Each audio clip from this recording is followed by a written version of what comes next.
This is a relay project. Real Talk starts right now. Here's Ryan Jesperson.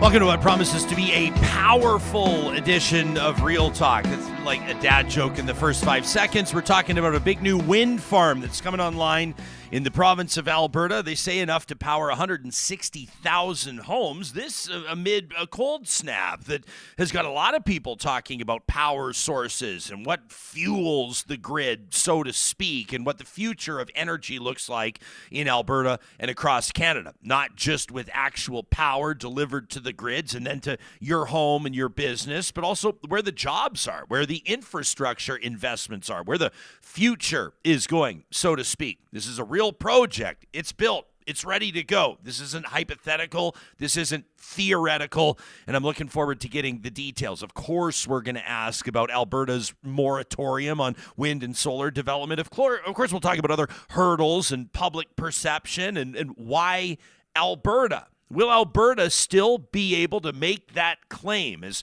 Canada's energy capital, let's say 50 years from now? I'm betting on yes. How about you? You can always let us know if you're joining us live, watching this show on YouTube or listening on the Mixlr live streaming audio app presented by California Closets. You can always hit us up in the live chat. And don't forget, you can always send us an email as well to talk@ryanjesperson.com. That's what Edgar did, a real talker who argues that we're living in a meat grinder. And we're going to get into his email as well before this show wraps. This show is happening with the support of our friends at Danatech, who want to speak directly to those of you that are in charge of ensuring that everybody on your team is getting the industry's absolute best safety training. Danatech has been Alberta's safety training leader for more than 3 decades, and their courses are designed by experts with actual, real, on-the-job experience, so they're going to make a difference on your job site. Of course, that's your number one concern, right? Your number one priority. Save lost time to injuries. Stay compliant with changing regulations. And, of course, save money on training with Danatech. Why are big companies across the country using Danatech's WMIS, TDG, electrical and lifting device courses? Well, probably because they got a lot to choose from, a catalog of more than 150 courses across all industries. If this is what you're handling on behalf of your team, make your job easier, get the best bang for your buck. Visit danatech.com to see their courses and find out about bulk discounts. Coming up in just a second, we're going to check in with Thomas LoTurco. He's the executive VP, deals with government affairs for the eastern U.S. and Canada for a company called EDP Renewables. This is the company that's been building and is set to open a big new wind farm that's about halfway between Calgary and Saskatoon. It's near the Alberta hamlets of Sedalia and New Bridgeon, if you know that area. And this is a wind power generation, capability-wise, that's equivalent, they say, to the consumption of about 160,000 Alberta homes. So, like, what would that be? Red Deer and Grand Prairie combined-ish? It's been a big investment in the local economy. They're looking at hundreds of millions of dollars, more than $600 million to be exact. There were about 400 people working on site as it was being built. And of course, the big idea here, the big priority is diversifying Alberta's energy industry. There will be implications for landowners. There will be implications for people who are tapping into this power, and of course for the province generally speaking. But the timing is interesting, isn't it? As temperatures dropped below 30 and then below 35 and then below minus 40 just a short time ago, what was happening? We saw it by way of emergency alerts issued by the province. We saw the premier pleading with Albertans to decrease their power supply. I mean, the whole thing felt politically charged, didn't it? We've litigated this on the show over the past few episodes, in particular last week. The fact that electric vehicles, for example, were number one on the list on that emergency alert of what the province was asking you to unplug. It felt like it was kind of means to an end. It felt like there was an end goal of maybe reiterating some of the narrative that we've seen from this provincial government. Or maybe it wasn't. Maybe that's just a big conspiracy theory. Couldn't ignore it, though, right? It's not the first time that Alberta's grid has been perilously close to rolling blackouts. We've seen it. And we know, like DK David Gray said on the show just last week, that it's a bit of a blight. It's a bit of a stain. It's a bit of an embarrassment for Alberta, for the energy capital of Canada, to be put into a position where it can barely keep its homes heated and powered, where it has to look to Saskatchewan, who has to look to Manitoba, like we talked about last week with Quick Dick McDick. So we didn't have those rolling blackouts. So we didn't have some folks in life or death situations losing power with no solution. So you could argue that people are paying more attention to energy now more than ever before. But not everybody's on the same page. Not everybody believes that Alberta should have transitioned off coal to natural gas. Not everybody believes that Alberta should be looking to diversify its grid. And other people think it's a no-brainer. We're going to talk to one of those folks on the show today, the executive VP for the Eastern U.S., Canada, and Government Affairs for EDP Renewables North America, Thomas LoTurco, making his Real Talk debut. Thomas, thanks for making time for us. Congratulations on, I guess, getting set to cut the ribbon on a big new project. Tell us about it. Yeah, super happy to be here. And what a project it is. It's actually the largest single project in our fleet in North America. So 300 megawatts. It's an investment, as you mentioned, over $600 million. It's been a long time coming. Obviously, Alberta is a challenging jurisdiction to do work in and to get permitted and get everything built. But finally, this project is up and running, and it's the culmination of just a lot of work from a lot of people. One thing that I think is really interesting is the land base for the project is somewhere there are around 50,000 acres. And so when you look at it on Google Earth, you can actually see the project outline from space. It's a really fantastic project. Unbelievable. In a minute, I want to get to, sort of what the expectations are, the implications on the real windy days when it's whipping, what that means, and what the implications are when the wind is at a standstill. But you talk about Alberta as a challenging jurisdiction. You're certainly not the only one to say that. In particular recently. But what do you mean? I mean, from the position of a guy who's doing government relations, from a guy that's working for a big wind farm company like yours, how did that manifest itself? Yeah, so I mean, it's a very prescriptive place to do the permitting process. The AUC has a number of different hoops that you have to jump through. It means that when you are done, and if you've done a good job, then you have a project that has basically looked at all the impacts and is able to speak very well about what those impacts will be, stakeholder relations, all those things. And so it actually took us about 5.5 years before we got, from the time that we entered into the project to the time that we got AUC approval. And then it took a couple of years after that to go through the rest of the grid approvals and then, get the project built. So, another thing that's very challenging, obviously, is the weather. We have a short growing season, a short construction season here in Alberta. So, there are a lot of different challenges, but overall, we still look at it as a good place to invest. It certainly wouldn't be the first place that has a very prescriptive permitting regime where we've actually been able to build the project. Did this moratorium that the Alberta's United Conservative government put in place on new wind and solar, did you manage to dodge that one as construction was already getting close to completion, or did it impact your workforce or the project generally speaking? For Sharp Hills, it didn't impact us, and the reason was that we already had our AUC permit at the time that the moratorium was enacted, so that didn't give us a problem on Sharp Hills. But we do have other projects that we're continuing to develop in Alberta, and that actually has had a minor impact. The good thing that they did is in the middle of it, they said, well, we will continue to accept applications. And so long as we see the end of February as the date where we start to see a processing of applications, and that's done expediently, then personally, for our company, it won't have an impact. However, for others, it definitely did. I think it was a little bit strange to single out wind and solar. Certainly those two technologies are, what we think are really fantastic. And I should mention that I come from a company. This is EDP, it's Energias de Portugal. This is a company that operates gas. It's a company that operates coal.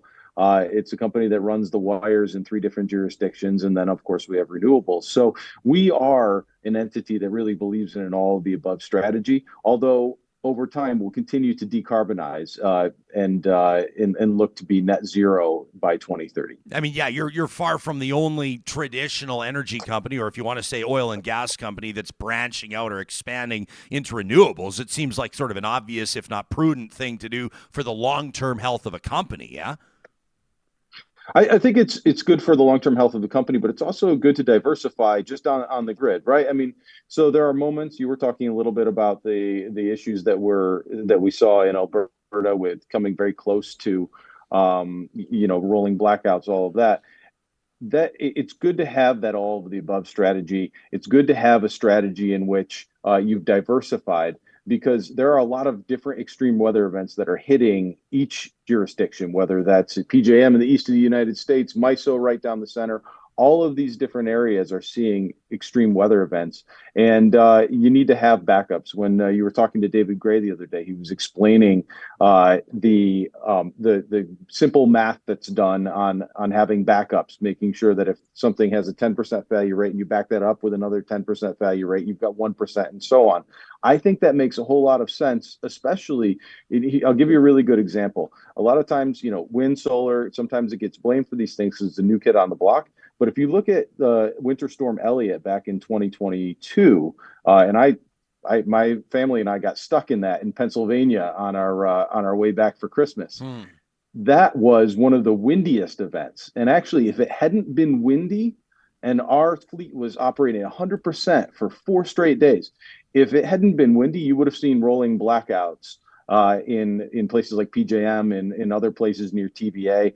So it's really important to know that sometimes having these different types of energy sources are really important. Another thing is, look at Texas. It's a really good analog for Alberta. Alberta is energy only. Texas is energy only, more or less. And if you saw in 2022, that summer was a super hot summer, and they got within 1 gigawatt. So they have a peak load of about 81 gigawatts, and they got within 80 gigawatts. Or so they have peak generation of 81 gigawatts, and the load was about 80 gigawatts at one point, and they were very worried about rolling blackouts. Now, 2023, that summer was even hotter in Texas. And you didn't see any of those concerns. What was the difference? You saw a bunch of solar that was installed in that intervening year, and it basically created a little bit more headroom. And so having a diversified energy strategy, I think, can solve a lot of the different problems. Extreme weather conditions come in all shapes and sizes, and we have to figure out how to do that in a reliable way. If you're just tuning in, we're talking to Thomas LoTurco with EDP Renewables North America. That David Gray interview, by the way, I appreciate you referencing that. That was back on January 15th. If audience wants to check it out, the episode titled, "Why is Alberta's Electricity Supply in Peril?" And this, Thomas, of course, was on the heels. As a matter of fact, when we were talking to David, I think it was still with wind chill like minus 40. I mean, it was just absolutely brutal. And it gets people, like a weather event like that, gets people thinking about their power supply when otherwise the average person like me, we just take it for granted. I mean, we sort of don't think, we don't truly, the average citizen, I don't think understands when you're talking to us about this project and the capacity of it and the capabilities of it. You tell us how many megawatts it is. The average person can't really wrap their mind around it. Can you give us a sense of at peak power generation, the portion, the piece of the pie that you think that a wind farm like this one could represent on Alberta's grid? Like, how big is this? We're talking about 170,000 homes. That's got to be a pretty big deal for a wind farm. Yeah. It's a big onshore wind farm, and I think David Gray, and it was a really interesting interview. I listened to it in detail. He mentioned that that you have peak loads of somewhere around 8 gigawatts, so 8,000 megawatts in the province. And to put it in the context, this is a 300 megawatt project. So 300 versus 8,000. It's a large project. But it's certainly just one piece of the puzzle. And the other thing I wanted to mention is this project's in the special areas of Alberta, a place that not a lot of people have been, near Oyen. And it's actually the easement for the Keystone Pipeline goes directly through the project. And we're really proud of the fact that those 400 construction jobs that we were creating during that time, they were actually created right at the time that the Keystone project in the US was rejected, and therefore all construction had to stop. And so we feel like, we were part of the energy legacy of the special areas, being able to create jobs, being able to create tax base and employment at a time when what was supposed to be a very big project didn't go through. And so, that's something we're really proud of.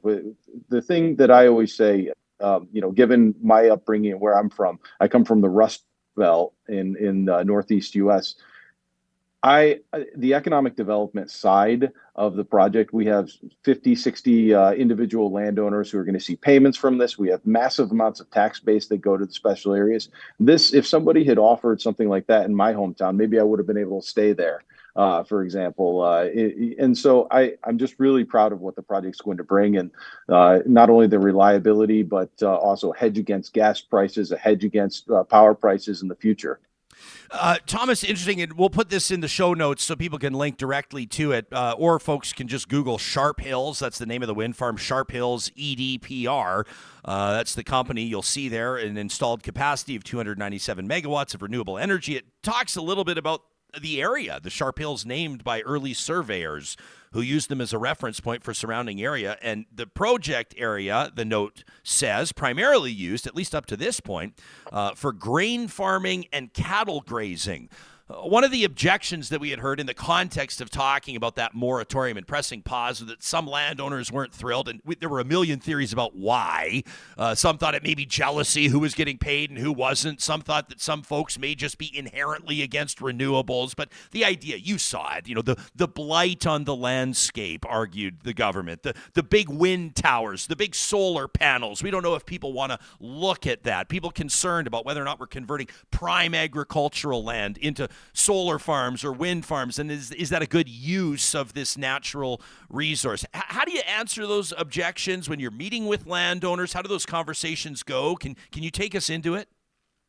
Sure. I mean, so as part of this process in Alberta, you have to do what's called a participant involvement program, PIP, and you have to talk to and explain everything about the project to every landowner who's impacted. And that's everybody on title. That's everybody who has a pipeline going through the land. That's everybody. And you have to make sure that if you don't get in touch with them, you try 5 times and just realize that it's a dead end. You have to talk to everybody. And for this particular project, we went through a hearing where it had specific topics: aviation, it had viewscape, it had wildlife impacts, all of that. And you have to litigate that through the AUC process. And so by the time you get to the end, every single impact has been really, really studied. But the other thing I want to mention is this particular project. You talked a little bit about the landscape. This project is situated in an area that is private land surrounded by Crown land. And so this area is particularly cattle grazing, and also there's corn and wheat. And we only, for wind, are using about 2% of the area that's been leased. And so all of the farmers are going to continue to farm in this area right around the turbines, which are, somewhere between a kilometer and a half. You've got the layout right there. So they're somewhere between a kilometer and a half apart from each other. And so it's business as usual for the farmers. With the exception that they've got another revenue source, which allows them to kind of hedge against some of those bad years where you have drought, which this area, I mean, it was Canada's Dust Bowl back in the 20s and the 30s. So this is a really good way for farmers to maintain their investment. Well, I think people that have the wherewithal to look, past their own nose, and that's most people, including landowners, are paying attention to weather patterns, climate patterns, and understanding that very few areas in an agricultural sense are getting more rain than they were 5 years ago. And if they're getting more, it's too much, and it's a flood, and it's a mess.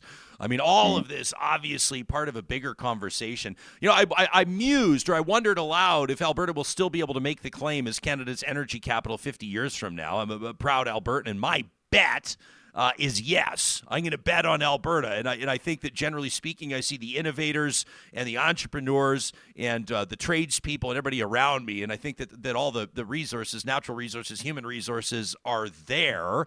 But we also need to recognize there needs to be friendliness on behalf of government, on behalf of regulatory measures, et cetera.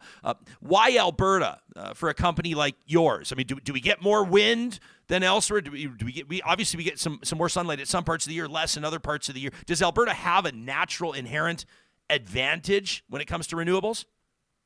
It does. It's a sunny place, and it's also a very windy place. The winds in down by Lethbridge all the way out to Oyen are fantastic. So it's one of the windier sites in our fleet.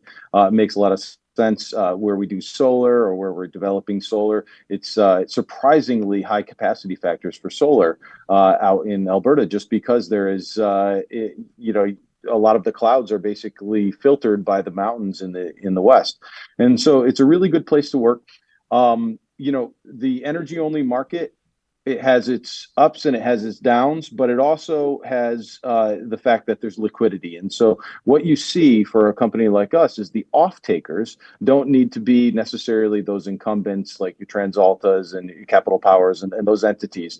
They can also be what we call commercials and industrials. And so specifically, this project, the off-take of the power is by TransCanada Energy. And so they were able to come in and they use this as a hedge against their power costs going forward. And I do want to talk a little bit about the power costs here, because that's always a question with renewables.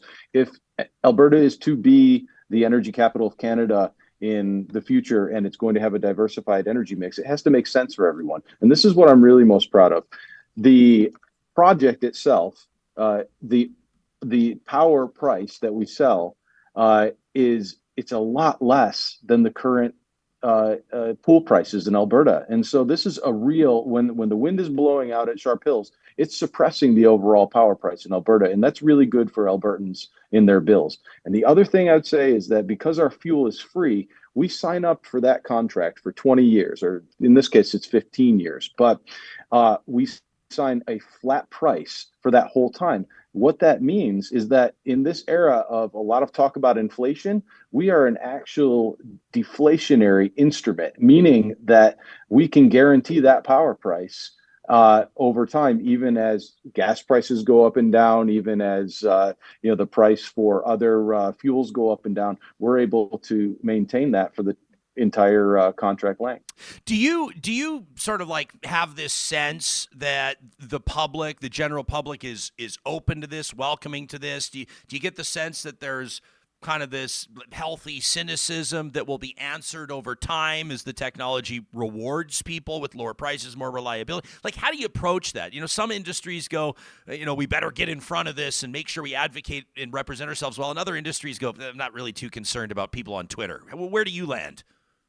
Yeah, I spend a lot of time in communities. I travel around my areas east of the Mississippi in the U.S. and all of Canada, and I've been to a number of small communities. I come from a small community, and the best conversations I have are people that have a healthy amount of skepticism, a little bit of they ask really good questions, and they try to understand from reliable sources what the truth is about the energy mix and what the impacts are from a wind, solar, or storage project. And to me, those are great questions. Happy to answer them. It's where you start to get some of these this conjecture, or like when people go on Facebook and they say, well, this must be the gospel because I read it there. That becomes a little bit more difficult because, as you probably know, information can spread, misinformation can spread quite easily. And so that's for us, the thing that we fight against is that misinformation part, because we think that what we're doing is a really fantastic generational investment in communities. Yeah, no kidding. So Dwayne here in our live chat watching on YouTube has a question about Montana and hearing about some new projects opening there, and he's curious to know kind of how Alberta stacks up. Why don't I phrase the question to you like this? Is there a jurisdiction, North America or anywhere in the world, that is doing a particularly great job, you think, diversifying into renewables? And that could be on attracting capital. It could be rolling out projects, cutting red tape, whatever the case is. Is there a jurisdiction on planet Earth that's doing it best? Wow, that's a very hard question. I think we say that there are varying degrees of difficulty in every jurisdiction. And that's not an attempt not to answer the question. It's simply the truth. I will say this. There was a question, I think you and David were talking about the possibility of a capacity market in Alberta. And the question is, does that make sense? Do we need to pay for backup and all that? And maybe it does, maybe it doesn't. Capacity markets are difficult to get right, but I can tell you there are two locations in the U.S. that come to mind right now. One is the Mid-Continent System Operator, and the other one, and that basically goes from Manitoba all down to the Gulf Coast. The other one is called PJM, which is Pennsylvania, Jersey, Maryland, but it encompasses a bunch of states all the way over to Chicago and Illinois. And those two locations have capacity markets. But when you sit with incumbent generators, gas generators, coal generators, they'll say, well, there's not enough money in the capacity market to incentivize investment. And so I really think the most difficult thing to do is incentivize investment in a project that is going to be, have amortized expenses over 20, 30 years, based on today's knowledge of what the market is. And so I think that's common to every single transmission operator, every single jurisdiction in North America. Is how do you incentivize the investment? And if we can understand the best way to do that for the long term, because people can't make a 3-year investment, a 5-year investment. As I mentioned, this is a $600 million project. We need to know that the investment case is there for the long term, but that's the hurdle that we have to get over in every single jurisdiction in North America.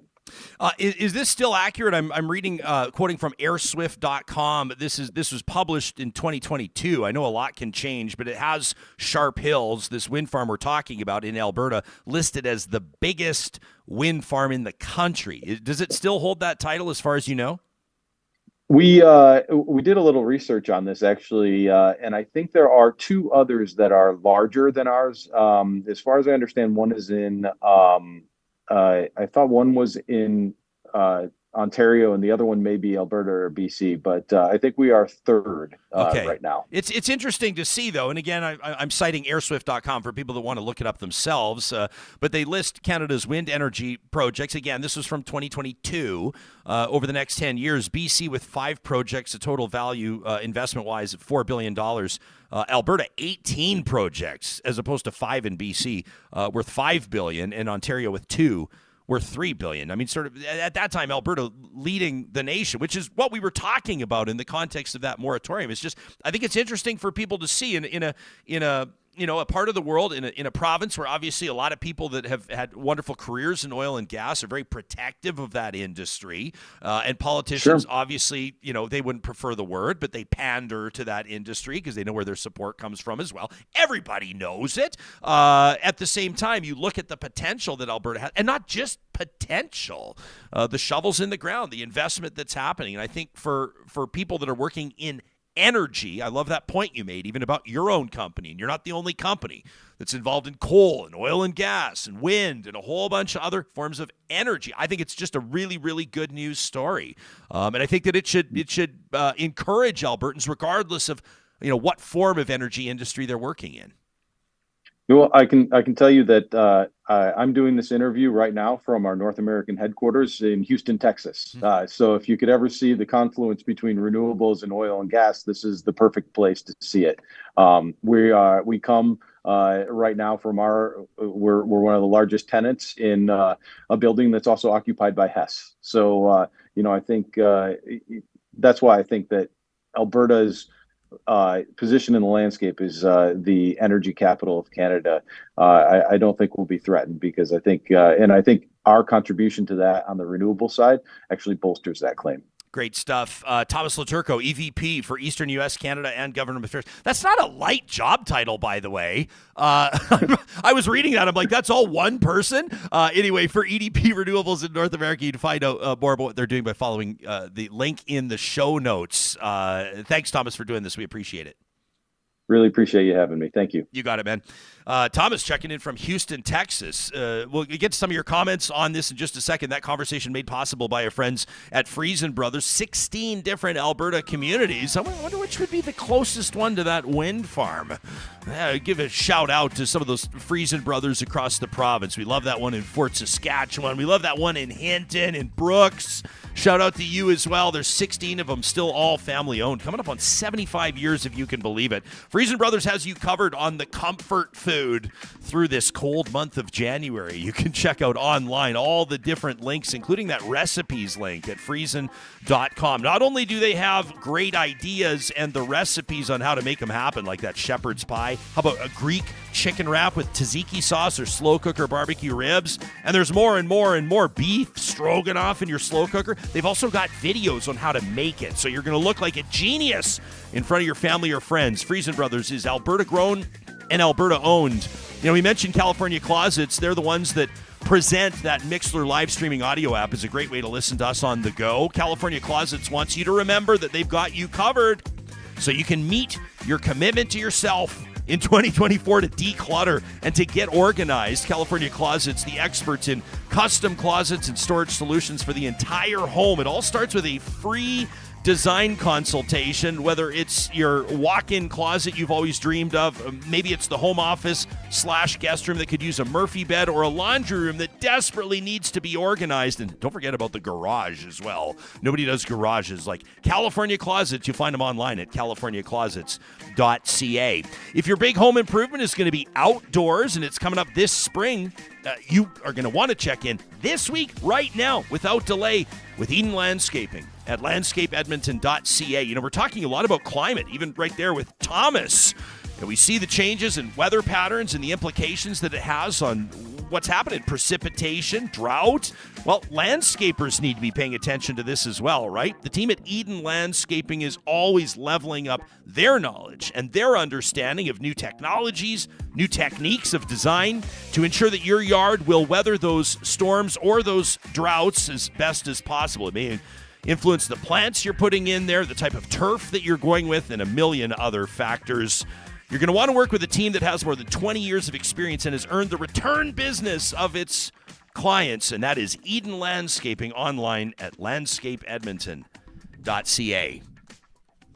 Lots of chat on our YouTube live this morning. I see a lot of people talking about, bird fatalities, bird deaths with wind farms, and it reminds me of an interview that we did on this show a couple of years ago. We talked to an expert, Johnny, I think it was out of Chicago, and they were talking about how many birds die annually by hitting office towers and buildings, and windows, bay windows on houses, and it's always kind of a gut punch type conversation to have. But one of the things I found, and we fact checked as well with aviary experts, scientists at the University of Alberta, is that typically it's the opponents of wind turbines that are citing enormous and exaggerated stats about bird deaths by wind turbines as a way to suggest that we shouldn't be doing that. And I feel like we never want to be in a position where we say, wildlife is going to die no matter what. But if we look at the toll that forestry has taken, if we look at tailings ponds and the oil sands, I know people don't like to think about that, but you look at the toll that human industry takes. What about fisheries and the animals that get caught up in those nets? I mean, obviously humans,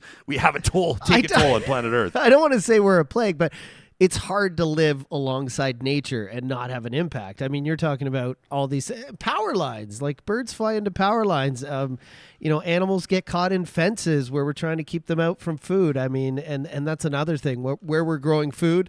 Lots of small rodents, lots of small animals die. So it's never going to be perfect, no matter what we create to sustain ourselves, whether it's energy or food. We're going to be impacting nature. There's going to be death toll from that, and it just happens. Yeah, absolutely. By the way, I saw a quick note in here. I won't spend too much time on it, but I saw Justin pop into the chat. He says he missed Positive Reflections presented by EDP Renewable Energy on the first episode of the week, and he was wondering what that was all about. You can obviously go back into our archives on YouTube or on the podcast, and it was an email from Shalane, who let us know about the impact that Real Talk has had on her life, and it kind of made our month, to be honest, to hear from her. And the funny part about it, Justin, there's a bit of a twist involving Chat GPT, and so I encourage you to check that out yourself. I don't want to spoil the surprise if you didn't have a chance to hear it yourself. We got an amazing email from Edgar, and Edgar's a Real Talker. He wrote in and he said I've been holding on to this. He said I've been sort of tweaking this and working on this, and he said I'd love this to be considered for the flamethrower presented by the DQs of Northwest Edmonton and Sherwood Park. That's a tradition of ours every Friday. Give you a chance to blow off some steam and say say whatever's pissing you off, basically. He goes, but I think it might be too long, and I don't feel like it's a flamethrower. I feel like it's like a great feature interview on the show, and we try to get into our mailbag at least a few times a week because we get a lot of emails, and we appreciate those of you that take the time to talk at RyanJesperson.com. So Edgar's subject line, Alberta is a meat grinder, and it obviously caught our attention. He says, there's nothing like the way Albertans identify with beef. He says, who hasn't heard somebody talk about how they brought a cooler full of AAA Angus Alberta steak to a camp or out on a trip? He says it's a point of real pride for us as much as it's a place of comfort. It's something that a majority of us probably share in Alberta. Edgar says there's something else that we have in common too.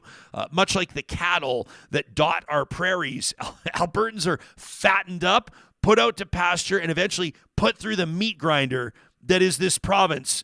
And I thought that this worked, by the way, reading this after talking about high utility prices and agriculture and renewables. And back to Edgar's words, he says, now, whether it's the perilous slow motion collapse of Alberta's healthcare system, chewing through the ever decreasing pool of talented healthcare workers, or the near factory farm level condition of our classrooms, where students are stuffed into every possible crevice that can fit a chair, if there is one to spare at all, Alberta has become a meat grinder that chews up our best and brightest. Now, this isn't the case, he says, for our doctors or teachers either. Maybe you're working in our cities where the province is twice as likely to bring out the stick as they are the carrot of municipal funding. Maybe you're working in our communities watching in terror as our unhoused neighbors are forced to relive trauma upon trauma, rebuilding their lives every day as Alberta grinds up their possessions.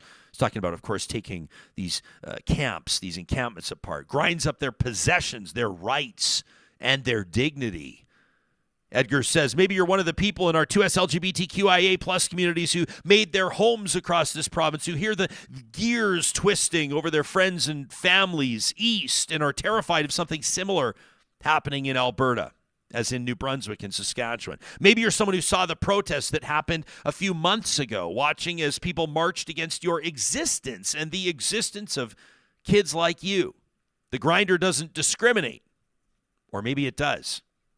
Alberta is a meat grinder, says Edgar. It doesn't ask you what you want. It tells you what you want. It gaslights you, telling you that the numbers you have are flat out wrong, whether it's the publicly available data on shelter capacity or healthcare wait times or emissions or the tracking of diseases like COVID and RSV. Even the truth fed through the grinder, twisted, mangled until it's suitable for digestion. There will be no disagreeing with the meat grinder. This isn't up for debate because if you do, you'll be chewed up. That's the fate of Alberta beef, after all, until we collectively, as a province, agree to stand up to those who are turning the handle. We will never escape the grinder. The metaphors. That from Edgar. Wow. That was really good. Way to go, bud. Yeah, I'm thinking about trimming the fat. He could have gone there. He could have talked a bit about marbling, searing. Sure, yeah. You know, Chicago style, blackened on the outside, rare inside. I mean, there's a lot to work with there, but I love that because Edgar's obviously somebody who's thoughtful, somebody who I think is driven, I don't know this person, but driven by empathy. Sure. Sounds to me. And touching on some things that are very real issues. You know, we hear from people all the time, and we don't read every email that we get, but some of you check in from ERs. You know, you're there with a family member or you're there yourself, and you let us know that you've been waiting for 11 hours to see somebody. We hear emails. We get emails all the time from teachers who say, please don't use my name, but we wanted to let you know how this is manifesting itself in real life. From doctors, from healthcare workers, got a message just the other day from an orthopedic surgeon who said that things are absolutely out of control in their orbit, specifically when it comes to their surgeries. And we appreciate those emails. We appreciate you letting us know what life is really like so we can have real information driving real conversations about stuff that we know matters to you in a big way. Thanks for letting us know about reality, because we're stuck in here all day. We have no idea what's going on outside other than the internet. Outside the comfort of our own walls. Why don't we, for people that don't necessarily follow us on TikTok, number one, what are you doing? Yeah. You got to follow Real Talk RJ on TikTok, Instagram, and Twitter. But do you want to fire up yesterday? We asked a question. Of course, I don't think you have to be a hockey fan to be interested in this story. Corey Perry, a Stanley Cup champion, a first-round draft pick back in the day. He's won a World Junior Gold. He's won a Stanley Cup. He's won an Olympic gold medal. He's tailed off a bit skill-wise in the later years of his career. He's 38 years old, but he still has provided value for teams that have been looking for deep playoff runs. As a matter of fact, he went to 3 straight Stanley Cup finals just a short time ago. I mean, he lost all 3, but still, you can't pin that all on Corey Perry. The Chicago Blackhawks bring him in to mentor their star new player, Connor Bedard, but after just 16 games, Perry gets the boot. His contract terminated. Very unusual in the National Hockey League for what that club called unacceptable conduct. Nobody knows what it was, but he sat in penance for a couple of months. He told reporters yesterday that he's been meeting with counselors, mental health professionals. He says he's in a better place, and the Edmonton Oilers have signed him. We ask, is it worth it? Oh, it just got to give me a minute. Okay. You got to drag. After that drag whole intro, I know, I was going fast. this and I'm isn't like, going I'm to not make it going on to the make it. podcast. I'm not This going is to why make you it. got to watch us on YouTube so you can see it. But Okay. we're going to get to this. This is after we were talking to Charles Adler yesterday, Ready to Rock, about Corey Perry. Over the weekend, the Edmonton Oilers signing Corey Perry, who many people will remember saw a very unusual circumstances. You had terminated by the Chicago Blackhawks, what they called. Let's go here. Okay. 1, 2, 3. Over the weekend, the Edmonton Oilers signing Corey Perry, who many people will remember saw a very unusual circumstances. Contract terminated by the Chicago Blackhawks, what they called unacceptable conduct. Nobody really knows what happened there. It's kind of like an island of misfit toys, the Oilers lately. But, I mean, anyone can turn around, get help, and change. I believe that. Corey Perry, he's a Stanley Cup champion. He's an Art Ross Trophy winner, but he's been to Cup finals. He knows how to win. He knows how to be a pro. I see Corey Perry scoring a big goal this playoff run. I think it's going to be a significant one. I don't know if it's going to be a series win. I don't know what, Chuck, but I see Corey Perry making a difference for Edmonton. And I have always believed that a hockey team that is smart enough to hire, recruit bad boys with something to prove is a whip-smart hockey team. Adler. He likes it. Yeah. He likes it. I did notice this morning they're not going to be playing Perry for the next 2 games, which is probably smart because Blackhawks come up, I think, on Thursday. I think you got to play him against the Blackhawks. I don't know, though. With everything that went on, I think it's safe. And also, you don't want to mess with this lineup right now. We're going for 14 in a row tonight. 15 in a row on Thursday. A big game on the Saturday will be 16. And then just before the break, the only one I'm concerned about is Las Vegas. If they can get past Las Vegas, it's really good because we're close to the record. I think that'll put us at 17. I think the record, you said yesterday 17. I think it's 18, though. But beating Vegas would be great, but then you got the All-Star break. So these guys will be sitting around and not doing anything for a week or so. And I think that's where we might fall off a bit. But this is just, you turn on any TV, radio station, podcast right now, all anyone's talking about is how incredible this run is for the Oilers right now. It's absolutely crazy. Yeah. I don't know. I don't think I introduce him to the team until they lose. I think that's a good bet. You know what I mean? Yeah. Like I honestly think you wait till you lose a game before you bring him in. Yeah. It's like you don't, you don't mess with that formula. There's something special going on. So we asked, and here's what folks had to say on our TikTok on the comments. I love this from Dave. Thanks, Dave, for following. He says, something I actually agree with Jesperson on. Dave was having to wrestle with that yesterday. I say it's worth it, by the way. My call, bring him in. What do you have to lose? He's cheap. You can healthy scratch him if he's not helping. You're not going to lose anything. Obviously, the National Hockey League met with Corey Perry. Gary Bettman declared him fit and able to play, clear to play, so it's not like he's going to be facing criminal charges for anything. Brad says the Leafs missed out on this one. Low salary and will 100% add depth and grit to the Oil. Ross says he didn't break any laws, so who cares? Leave him alone. Let him focus on being a hockey player. And Sue says unless it's a criminal offense, then, who cares, right? So that from Sue. You can let us know what you think anytime to talk at RyanJesperson.com. We want to know how these stories are landing with you. And, of course, we want to know where you're coming from so we can keep our conversations real. I had an opportunity to meet yesterday with the team at Athabasca University, and they've got so many cool things going on. In the weeks to come, we're going to tell you about some of their new programs, some of the amazing research that's been going on there as well. You know, by the way, we talked to Dana Larson a while ago on whether or not he thinks that Canada should legalize mushrooms, like magic mushrooms. If you missed that interview, check it out. So much fun. He's the guy that mailed shrooms to all 87 MLAs in BC. So I'm laughing about this with the team at Athabasca University yesterday. They go, do you know that we have a research group that's actually researching magic mushrooms? I was like, what? And they go, yeah, well, we're one of the biggest research universities in Canada. If you can imagine it, there's a good chance that they're researching it at Athabasca University. It's just one of the millions of reasons that tens of thousands of Canadians choose AU for their post-secondary journey. You can find them online at athabascau.ca. All this talk about renewables, we'd be remiss if we didn't remind you that we are so proud to partner with Western Canada's busiest solar installers. That's the team at Kuby Renewable Energy, and they want us to let you know that they are hiring right now. Go to the careers link at kubyenergy.ca. That's Kuby. You can see why so many people, whether you're engineers or installers, whether you've got your apprenticeship figured out or you've already got your ticket, if you're in sales, office administration, you name it, Kuby would love to add you to their team. From their offices in Edmonton, Calgary, Kamloops, and Lethbridge, they're installing more panels across Alberta and BC than anybody else. Again, that's kubyenergy.ca. And all this talk about that cold snap and some of the toll that it took on infrastructure, we know that a lot of you, probably more than we'd like to admit, are dealing with things like burst pipes and frozen drains. A person on my street, just chatting with them yesterday.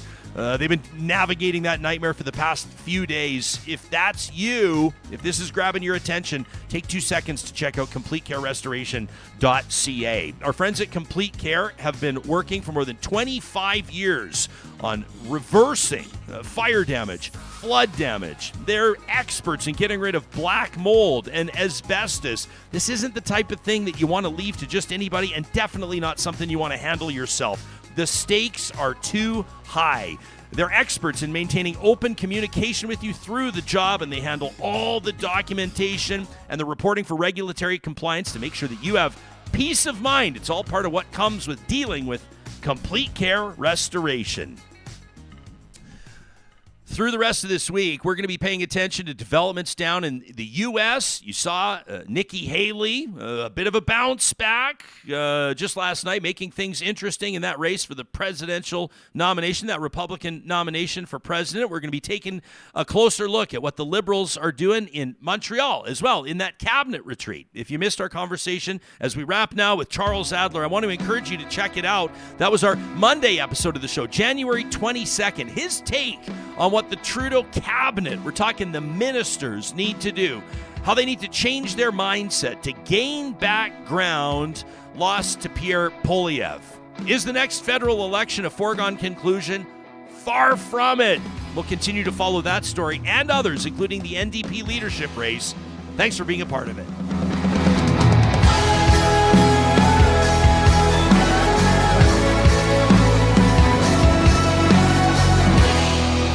Real Talk is hosted